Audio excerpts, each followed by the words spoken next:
Olá, eu sou o professor Rafael e esse é mais um vídeo do curso de análise de modelos de regressão. No vídeo anterior, nós apresentamos o modelo de regressão linear múltipla. Neste vídeo, vamos trabalhar com um conjunto de dados reais e falar sobre variáveis preditoras qualitativas.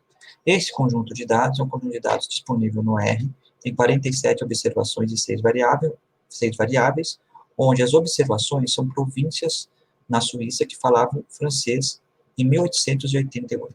Temos dados de um índice de fertilidade de cada província e dados sociodemográficos, uma porcentagem de trabalhadores na área agrícola, a porcentagem de homens que tiveram bom desempenho nos exames do exército, a porcentagem de homens com educação superior à escola primária, a porcentagem da população que é católica e a taxa de mortalidade infantil. Esta figura apresenta uma breve análise descritiva dos dados. Aqui na parte inferior, nós temos gráfico de dispersão entre pares de variáveis. Na diagonal, nós temos a função densidade de cada uma, estimada de cada uma das variáveis. E na parte superior, a correlação de Pearson estimado entre pares de variáveis. Né? O que é interessante notar aqui, por exemplo, é que nós observamos uma associação positiva entre o índice de fertilidade e a porcentagem de trabalhadores agrícolas. Né? Também a correlação é de 0,35. Também observamos uma associação negativa, por exemplo, entre o índice de fertilidade e a porcentagem de pessoas que tiveram bom desempenho nos exames no exército, examination aqui. Aqui nesse slide, apresentamos as estimativas do ajuste de um modelo de regressão linear múltipla, onde colocamos o índice de fertilidade como variável resposta e a todas as demais variáveis no modelo como variáveis preditoras. O que podemos notar aqui? Lembrando lá da definição da interpretação do modelo de regressão linear múltipla, o que é o intercepto? O intercepto é o nosso beta zero no modelo. Né? Como é que eu interpreto esse intercepto? Ele é o valor esperado, no nosso caso aqui do índice de fertilidade, quando todas as outras variáveis do modelo forem iguais a zero. Então, se todas as outras variáveis preditoras forem iguais a zero, esse índice de fertilidade aqui, esperado, é de 66,9, correto? O valor menos 0,17 é o beta 1 para variável porcentagem de trabalhadores na área agrícola. Como que eu interpreto esse resultado?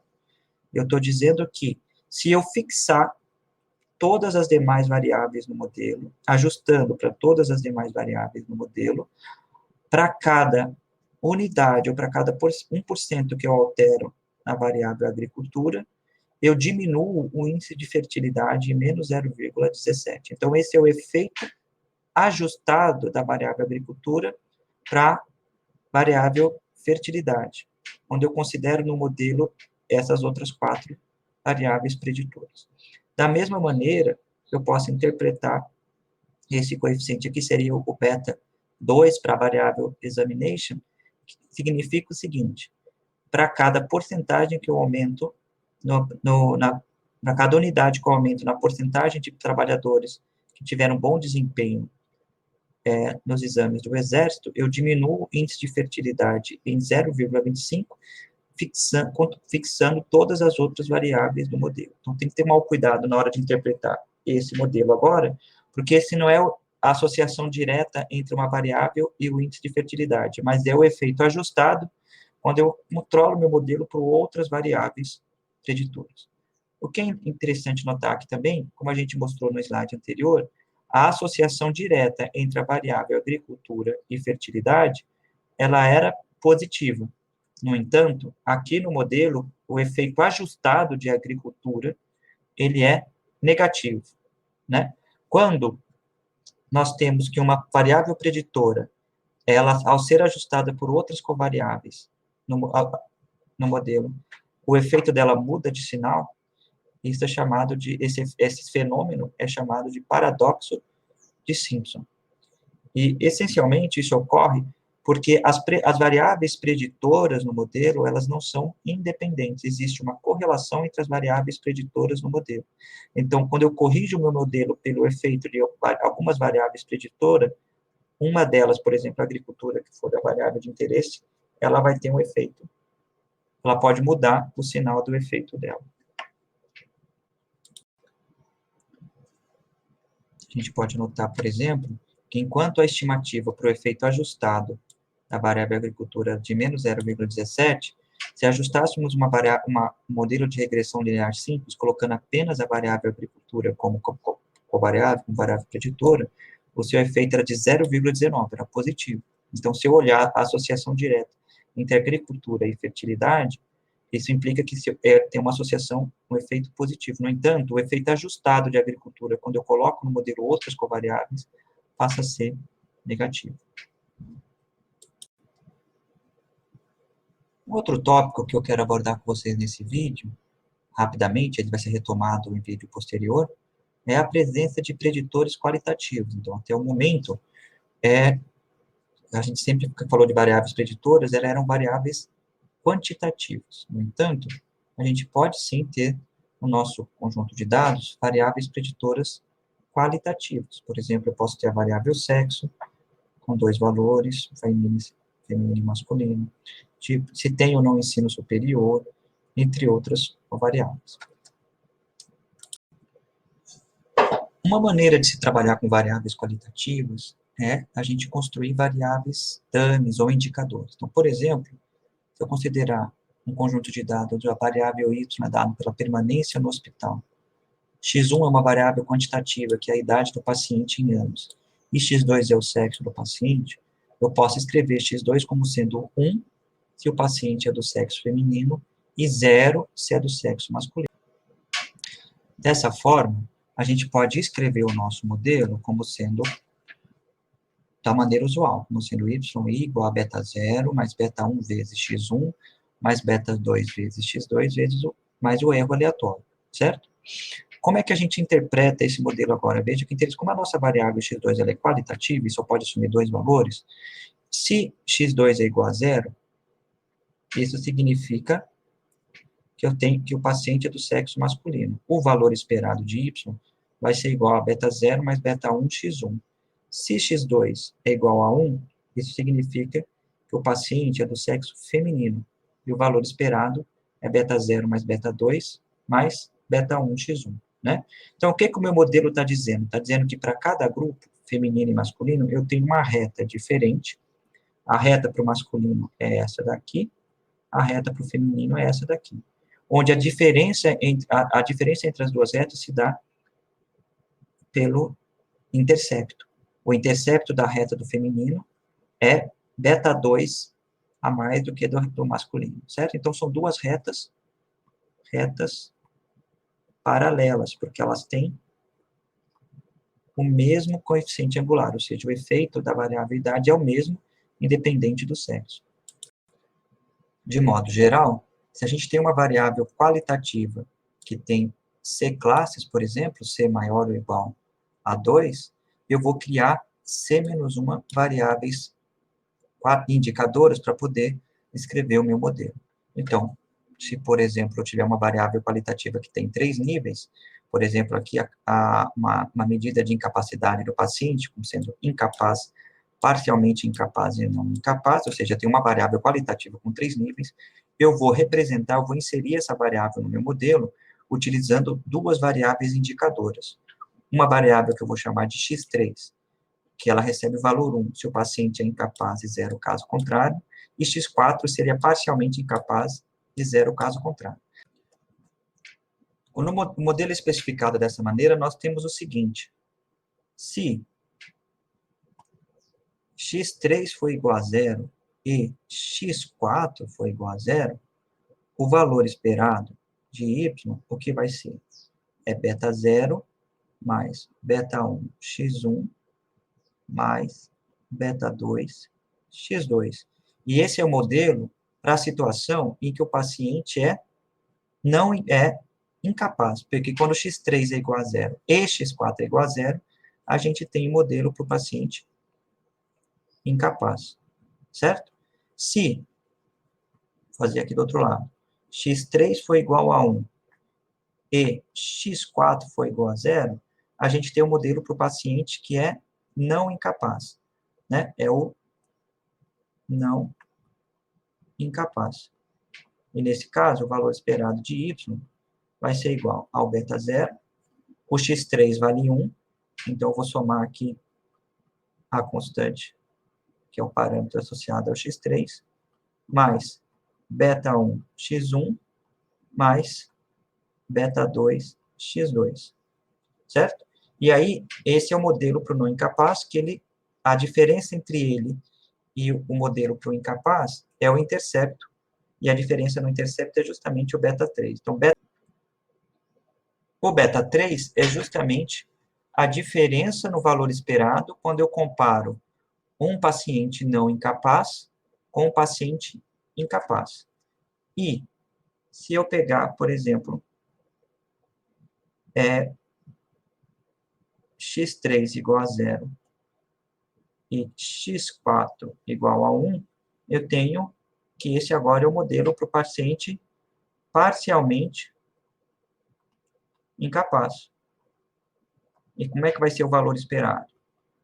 Vai ser igual a beta 0 mais beta 4 mais beta 1 x1 mais beta 2 x2. Correto? Então, o beta 4 é a diferença no valor esperado quando eu comparo o paciente parcialmente incapaz com o paciente incapaz.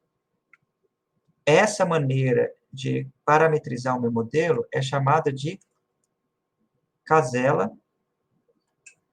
de referência, né?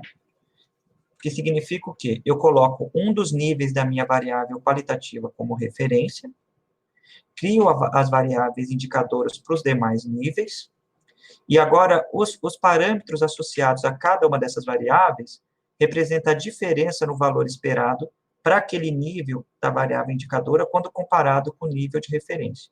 Então, beta 3 é a diferença entre o não incapaz com o incapaz, que é a minha referência, e beta 4 é a diferença entre o parcialmente incapaz e o incapaz. Isso no nosso caso de modelo de regressão linear múltipla, quando eu fixo as demais variáveis do meu modelo, que nesse caso aqui é a variável x1 é a idade e a variável x2 é o sexo. Voltando ao exemplo dos dados lá das províncias, esse exemplo sobre dados de fertilidade, eu criei uma nova variável, que eu chamei de x2, que ela foi construída da seguinte forma: ela recebe o valor 1 se a porcentagem de católicos é maior do que 50% na população, e 0 se a porcentagem de católicos é menor ou igual a 50%. Então, eu categorizei a variável porcentagem de católicos, dividindo elas em dois grupos.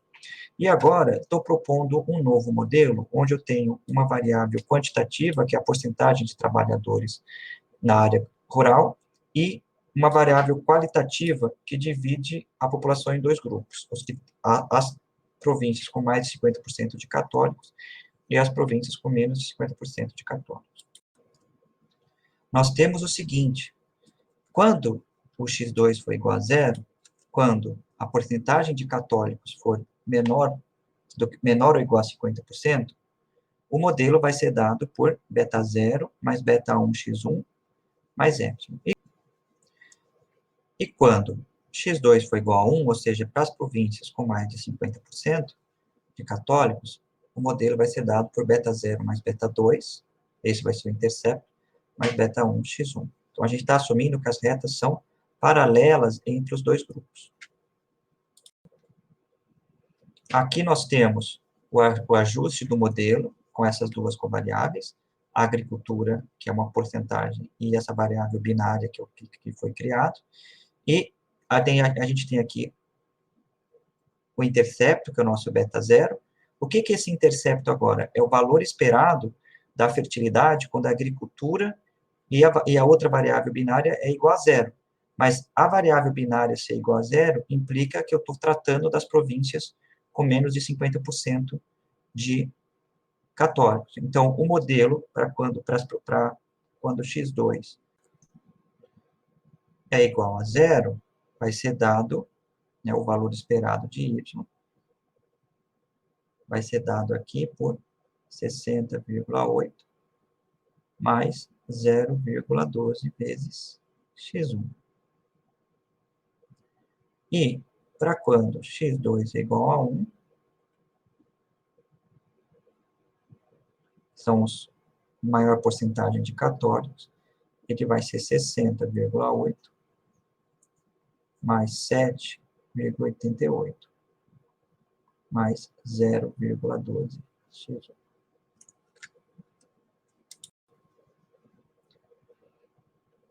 Olhando isso no gráfico de dispersão, o que a gente tem nesse gráfico aqui? O y é a taxa de fertilidade, o x é a porcentagem, é a variável x1, né? A porcentagem de pessoas que trabalham na área agrícola.